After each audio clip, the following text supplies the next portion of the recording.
Rising main pipeline ಹೈದಾಪುರ hotel ಪಕ್ಕದಿಂದ ಏನು Koliwad taxi ಹೋಗೋದು main rising main pipeline ತುಂಬ ಲೀಕೇಜ್ ಆಗಿದ್ದು. ಆ ಲೀಕೇಜ್ ಆಗಿರೋದ್ರಿಂದ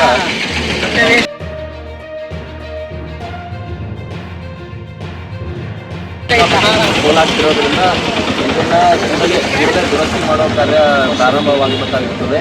ಅದರಿಂದ ಯಾದಗಿರಿ ನಗರದ ವಾರ್ಡ್ ನಂಬರ್ 1ರಿಂದ 18 ಅಂದರೆ ಓಲ್ಡ್ ಸಿಟಿ ಮತ್ತು ಅದರಂತೆ ವಾರ್ಡ್ ನಂಬರ್ 24 ಚಟಾಣಿ ಏರಿಯಾ, ಈ ಎಲ್ಲ ಏರಿಯಾಗಳಿಗೆ ನಾಳೆ ಏನು ಆ್ಯಸ್ ಪರ್ ಶೆಡ್ಯೂಲ್ ನೀರು ಸಪ್ಲೈ ಇತ್ತು ಅದನ್ನು ನಾವು ಸಪ್ಲೈ ಮಾಡೋಕ್ಕೆ ನಾಳೆ ನೀರು ಕೊಡೋಕ್ಕೆ ಆಗೋದಿಲ್ಲ.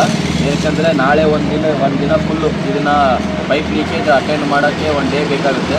ಅದರಿಂದ ನಾಳೆ ಒಂದು ದಿನ ಇದನ್ನು ಕೂಡಲೇ ದುರಸ್ತಿ ಆದ ಕೂಡಲೇ ಮತ್ತೆ ನಾವು ನೀರು ಸಪ್ಲೈ ಮಾಡ್ತೀವಿ.